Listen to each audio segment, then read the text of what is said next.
Hey y'all, this is a reading for Nietzsche's last conscious birthday in 1888, October 15th. It was the year of the rat, so it's completely resonant with the year of the dragon. It's the rat, monkey, dragon trine. And, well, his sun is exactly conjuncting Uranus, because Uranus was in Libra at the time, so that's a very confident ego boost. And he's having a Uranus opposite Uranus transit because he was born with Uranus in Aries. So that 40s midlife crisis is actually an astrological aspect in your psyche.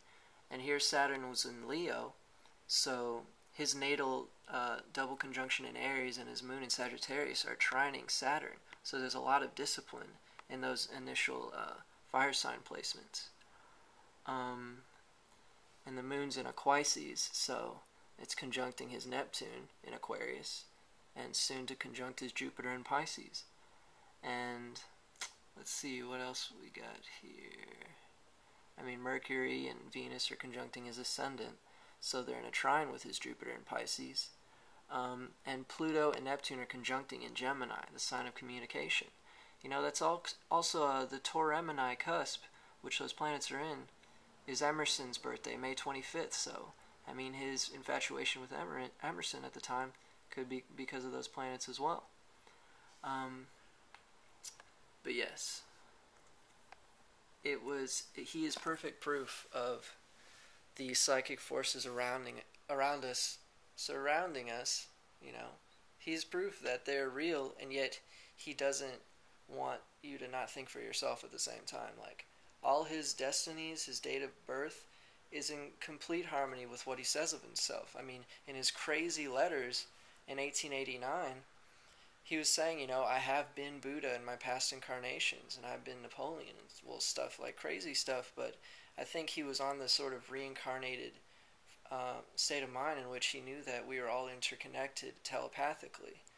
And I mean, there's a section in the gay science that almost made me cry. It's called Higher Moods. Higher Moods is exactly what I feel he is. And one of his friends said that even though he was against Christianity, he was still capable of producing religious effects.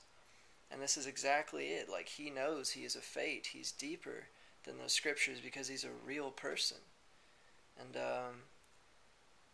but yeah, he is a complete representation of the spiritual ether surrounding us.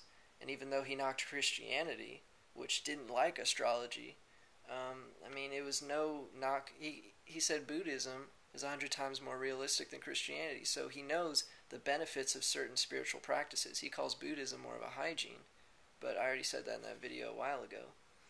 But his natal placements, if only he actually had an astrologer. And I'm trying to think, like, if only that motherfucker who was beating the horse in 1889 didn't beat the horse and was just calm that day, then Nietzsche wouldn't have ran to him and fallen. I mean, if that story is correct. I mean, but all these transits on his birthday, he was inspired to write an autobiography in 1888. Is God letting him have that much psychic, tapping into his potential strictly because he knew he would fall a year later? He has so much work, and he was one of the youngest philosophers of all time. He was a professor at 24, and he graduated so early because of his migraines and stuff like that. So I'm saying if anything is real, then, you know, Nietzsche's personal placements and his date of birth are representations of this. And I've been reading Carl Jung's notes on the seminar about Nietzsche's Zarathustra, and it's very interesting.